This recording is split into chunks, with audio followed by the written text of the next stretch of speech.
दोस्तों, आज की वीडियो बहुत ज्यादा ज्ञानवर्धक और धन प्राप्ति का मूल मंत्र है। आज की इस वीडियो में हम बात करेंगे आखिर औरत का वह कौन सा अंग बेशर्म होकर दबाने या चूसने से अचानक अपार धन की प्राप्ति होती है। लोग औरत का कौन सा अंग दबा और चूस कर अमीर बन जाते हैं। जो भी मनुष्य औरत का यह अंग दबाता या चूसता है, उसके घर में सदा मां लक्ष्मी का वास रहता है और मां लक्ष्मी की कृपा सदैव बनी रहती है। तो दोस्तों, आज की इस वीडियो में हम बताएंगे औरत का वह कौन सा अंग जिसे हर पुरुष को दबाना या चूसना चाहिए। नमस्कार दोस्तों, आप सभी का स्वागत है आज की इस बेहद ही ज्ञानवर्धक जानकारी भरी वीडियो में। दोस्तों, आपको पता चल ही गया होगा कि आज की वीडियो में हम क्या सीखने जा रहे हैं। दोस्तों, चैनल को सब्सक्राइब करें और हर हर महादेव लिखना ना भूले। साथ ही इस वीडियो को जो लाइक और सब्सक्राइब करें, लक्ष्मी मां उसके घर पर सदा कृपा दृष्टि बनाए रखें। दोस्तों, एक बार की बात है, एक गांव में शिव नाम का व्यक्ति रहता था। वह अपनी पत्नी से बहुत ज्यादा परेशान था, क्योंकि उसकी पत्नी बात बात पर हमेशा उसे ताना मारा करती थी। तुम्हारे पास है ही क्या, घर में खाने तक को कुछ नहीं है। दोस्तों, उसके घर में बिल्कुल कंगाली छा गई थी। एक भी रुपया नहीं था और उसके घर में खाने के लिए अन्न का एक दाना तक नहीं था। दोस्तों, एक तो घर में खाना नहीं, ऊपर से पत्नी का ताना। वह बहुत परेशान हो गया। उसे समझ नहीं आ रहा था मैं क्या करूं। एक दिन की बात है, शिव अपने घर से एक सुनसान रास्ते पर निकल गया। वह उस सुनसान रास्ते पर चल ही रहा था कि उसे एक साधु तपस्या करते हुए दिखाई दिए। वह उनके पास जाकर बैठ गया। जब साधु ने अपना तप खत्म किया तो शिव उनके सामने रोने लगा। साधु ने शिव से कहा, पुत्र, तुम्हें क्या दिक्कत है? तुम क्यों रो रहे हो? आखिर तुम्हें क्या परेशानी है? तब शिव ने साधु महाराज से कहा, हे महाराज, मेरी एक पत्नी है जो कि मुझे रोजाना ताना मारती है। मैं गरीब हूं तो मैं क्या करूं? कितना भी कुछ कर लूं लेकिन धन कमा ही नहीं पाता हूं। अभी तक एक छोटा सा धंधा था, वह भी पत्नी के क्लेश की वजह से चौपट हो गया। वह दिन रात मुझसे झगड़ा करती है। अब तो मैं दाने दाने के लिए परेशान हो गया हूं। हमारे घर में खाने के लिए कुछ भी नहीं है, इसके अलावा पहनने के लिए वस्त्र भी नहीं है। लेकिन मैं अपनी पत्नी को समझता हूं कि वह मुझे ताने ना मारे, मुझसे झगड़ा ना करे, लेकिन वह बिल्कुल भी नहीं मानती साधु जी। इसी वजह से मैं बहुत ज्यादा परेशान हूं। इसी वजह से मैं घर छोड़कर यहां आया हूं। वह साधु जी कहते हैं, रो मत बेटा, मैं तुम्हें यह काम बताने जा रहा हूं। तुम्हें औरत का सिर्फ यह अंग बेशर्म होकर कर दबा या चूस लेना है। अचानक तुम्हारे घर में धन की प्राप्ति हो जाएगी। तुम देखते ही देखते अमीर बन जाओगे। साधु जी कहते हैं, जो भी पुरुष औरतों का यह अंग दबाता या चूसता है, उसके घर में कभी भी धन की कमी नहीं रहती है और ना ही उसके घर में लड़ाई होती है, या जो भी व्यापार करता है उसमें हमेशा तरक्की होती है। साधु जी ने कहा, अब मैं तुमको औरत का वह अंग बताने जा रहा हूं। इसे ध्यान से सुनना और अपने जीवन में इस पर जोर करना। तब शिव साधु जी महाराज की बातें बहुत गौर से सुनता है और कहता है, जितना जल्दी हो सके मुझे यह बता दो।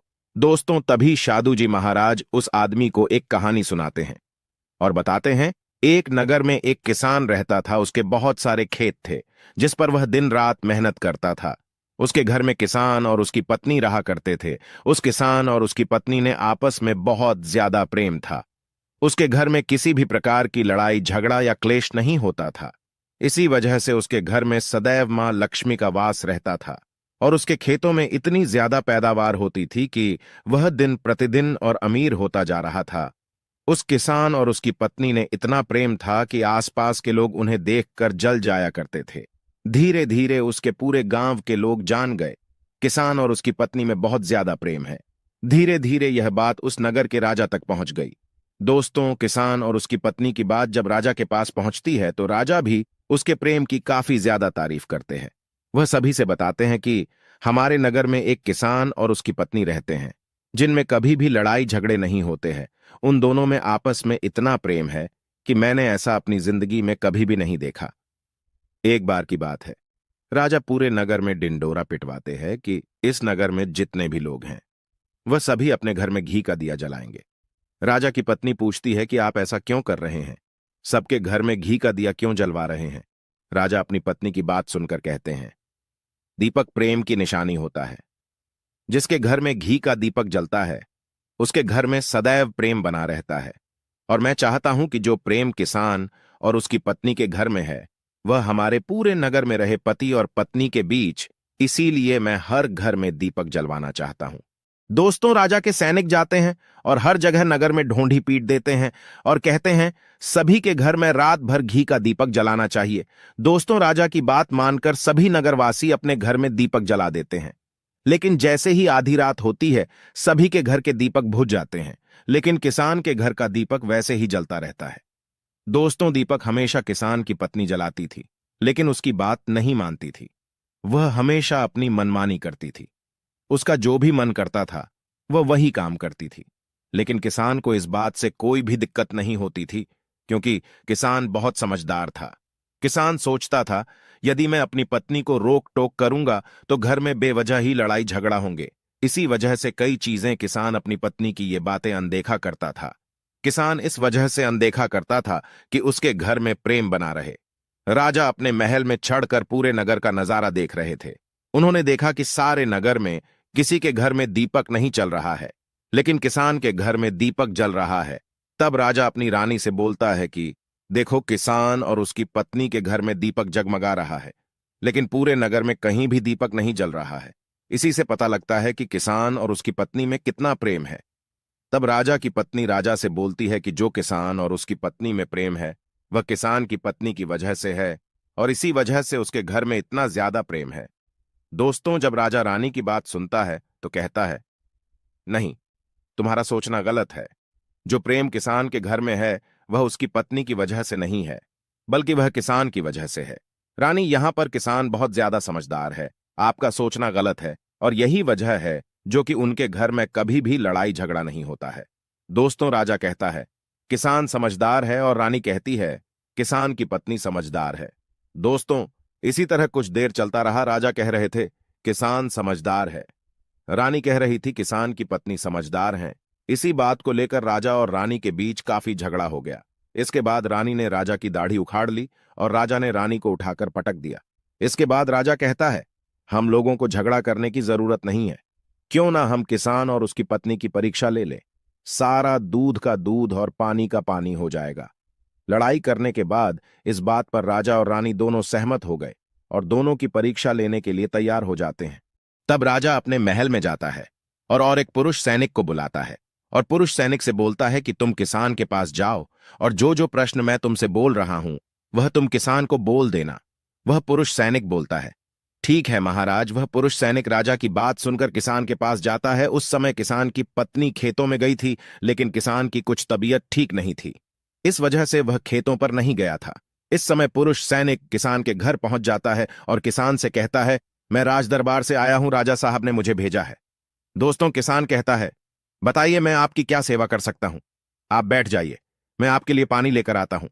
तब वह सैनिक बोलता है कि नहीं, तुम कुछ भी मत लाओ, मैं राजा का सैनिक हूं, बस आपके पास राजा का समाचार लेकर आया हूं। तब किसान कहता है, ठीक है सैनिक, आप मुझे बताओ, राजा साहब ने मेरे लिए क्या समाचार भेजा है। सैनिक कहता है, किसान, राजा साहब ने यह बोला है कि यदि तुम अपनी पत्नी को छोड़ देते हो तो राजा जी आपको बहुत सारे हीरे जवाहरात और साथ में तुम्हारे जमीन से 2 गुना ज्यादा जमीन राजा जी आपको गिफ्ट में देंगे। इसके अलावा राजमहल का आधा हिस्सा भी आपको दिया जाएगा। लेकिन जो किसान ने जवाब दिया वह सुनने लायक। हे किसान ने कहा, राजा जी अपना पूरा राजमहल मुझे क्यों ना दे दे, लेकिन मैं अपनी पत्नी को नहीं छोड़ूंगा। जाओ और अपने राजा से कह दो किसान ने ऐसा कहा है। सैनिक जाता है और राजा को सारी बातें बताता है। इस समय रानी वहां पर सैनिक की बात सुन रही थी। सुनने के बाद रानी ने कहा, आपने किसान की तो परीक्षा ले ली, लेकिन किसान की पत्नी की परीक्षा नहीं ली है। इस तरह से हम कैसे पता कर सकते हैं कि कौन समझदार है। इसके बाद रानी ने कहा, अब मैं भी किसान की पत्नी की परीक्षा लेना चाहती हूं। जब दोनों की परीक्षा हो जाएगी तभी पता चलेगा कि कौन समझदार है। फिर रानी ने भी एक सैनिक बुलाया और कहा कि मेरी बात किसान की पत्नी को बोलना और याद रखना, यह बात तभी बताना जब किसान वहां पर ना हो। सैनिक ने पूछा कि रानी क्या बात बतानी है, वह तो बताओ। तो रानी ने सैनिक को सारी बात बता दी। सैनिक किसान के घर जाता है और उसके घर में आवाज लगाता है तो उसके घर से किसान की पत्नी निकल कर आती है और कहती है, बताओ क्या हुआ, क्यों ढिंढोरा पीट रहे हो। तो सैनिक ने कहा कि राजमहल से आया हूं, मुझे रानी ने भेजा है। किसान की पत्नी ने कहा, बताओ किस लिए आए हो। तब सैनिक ने कहा, रानी ने बोला है, यदि तुम अपने पति किसान को मार देती हो तो आपको बहुत सारे हीरे जवाहरात रानी आपको देंगी और साथ में राजमहल का आधा हिस्सा भी आपको मिलेगा। इसके अलावा जितनी भी आपकी जमीन है वह तो आपकी रहेगी ही, लेकिन उसकी 2 गुना जमीन भी रानी आपको देगी। ये बात सुनकर किसान की पत्नी तैयार हो जाती है। कहती है, ठीक है, यदि मुझे इतना कुछ रानी साहिबा देंगी तो मुझे मंजूर है, मैं अपने पति को मार दूंगी। तब सैनिक पूछता है कि रानी को कैसे पता चलेगा कि आपने अपने पति को मार दिया है। तभी किसान की पत्नी बोलती है, मेरे घर में जो दीपक जल रहा है, जब मैं किसान को मार दूंगी तो उसे बुझा दूंगी, तभी आपको पता चल जाएगा कि मैंने किसान को मार दिया है। अब सैनिक किसान की पत्नी की बात सुनकर राजमहल जाता है और रानी को सारी बात बताता है। किसान की पत्नी की बात सुनकर रानी बहुत अचंभित हो जाती है। राजा और रानी को स्त्री जात से नफरत होने लगती है। उसी समय राजा अपने नगर के सभी लोगों को बुलाता है और कहता है कि मैं चाहता हूं कि मेरे और मेरी पत्नी की वजह से किसान की जान न जाए। तुम लोग ऐसा करो, उस किसान के घर जाओ और सारी बातें बता दो और उस किसान को बचा लो, वरना किसान की पत्नी उसे मार देगी। इधर सैनिक किसान के घर जाते हैं और सोचते हैं कि किसान की पत्नी किसान को रात में मारेगी और दिया बुझाएगी। इससे पहले ही हम किसान के घर में पहुंच जाते हैं और किसान को बचा लेते हैं। दोस्तों, जैसे ही राजा के सैनिक किसान के घर पहुंचते हैं तो देखते हैं कि किसान तो मरा पड़ा हुआ है। तो सैनिक किसान की पत्नी से बोलते हैं कि तुमको तो किसान को रात में मारने के लिए बोला गया था, लेकिन आपने अभी किसान को क्यों मार दिया? तब वह किसान की पत्नी बोलती है कि किसान को तो मुझे मारना ही था, रात में तो मुझे सिर्फ दिया ही बुझाना था, इसलिए किसान को तो मैंने दिन में ही मार दिया है। सभी सैनिक तुरंत ही किसान के घर से दौड़े दौड़े जाते हैं और राजा रानी को सारी बातें बताते हैं। राजा और रानी क्रोध से आगबबूला हो जाते हैं। इसके बाद राजा और रानी किसान की पत्नी को बंदी बनाकर लाने के लिए अपने सैनिक से कहते हैं। सैनिक जाते हैं, किसान की पत्नी को बंदी बनाकर ले आते हैं। राजा किसान की पत्नी से पूछता है, ऐसा तुमने क्यों किया? तुम लालची औरत हो, तुम्हें पैसों से प्यार है। तभी किसान की पत्नी ने जवाब दिया और बताया कि मुझे तो किसान को पहले ही मारना था, वह तो मैं कोई बहाना ढूंढ रही थी, क्योंकि किसान की आदत बहुत खराब थी, वह मेरे साथ बहुत खराब व्यवहार किया करता था। तो राजा ने कहा, ऐसा क्या करता था किसान? तो किसान की पत्नी ने जवाब दिया, वह मेरे नाक का ऊपरी हिस्सा अपनी उंगली से हमेशा दबाया करते थे। इसके अलावा किसान एक काम और मेरे साथ करता था, वह किसान मेरे कान का पिछला हिस्सा अक्सर अपनी जीभ से स्पर्श किया करता था। राजा ने पूछा, यह बताओ, जब आप लोग गरीब थे तब क्या किसान आपके साथ यह काम करता था? तो किसान की पत्नी बोलती है, नहीं महाराज, तब ऐसा नहीं करता था। तब राजा ने कहा, मैं समझ गया कि किसान ऐसा क्यों करता था। उसी समय शादू जी ने शिव से पूछा, तुम्हें कुछ समझ में आया औरत का कौन सा अंग दबाने तथा चूसने से लोगों को अचानक धन की प्राप्ति होती है? तो शिव ने कहा है, शादू जी, मुझे अभी समझ में नहीं आया। तभी शादू जी कहते हैं, अगर अभी समझ नहीं आया तो मैं फिर से आपको बताता हूं। किसान अपनी पत्नी के साथ पहला काम करता था, वह है उसके नाक के ऊपरी हिस्से को अपने उंगली से दबाता था। तो जिस भी मनुष्य के घर में पैसों की किल्लत है, उसे अपनी उंगली से औरत के नाक के ऊपरी हिस्से को जरूर दबाना चाहिए। दोस्तों, औरत के नाक के ऊपरी हिस्से को बहुत शुभ माना जाता है। इसी वजह से जो यह काम करता है वह हमेशा धनवान पुरुष बन जाता है। दूसरा काम है, जो भी पुरुष औरत के कान का पिछला हिस्सा अपने जीभ से स्पर्श करता है, उसके किस्मत के द्वार खुल जाते हैं, उसे अचानक धन की प्राप्ति होती है। ऐसा इसलिए होता है क्योंकि औरत के कान के पिछले हिस्से में माता लक्ष्मी का वास होता है। जब आप ऐसा करते हैं तो माता लक्ष्मी आपसे प्रसन्न हो जाती है और आपको अपार धन देती है। और आपने एक बात तो जरूर सुनी होगी, औरतें माता लक्ष्मी का रूप मानी जाती हैं।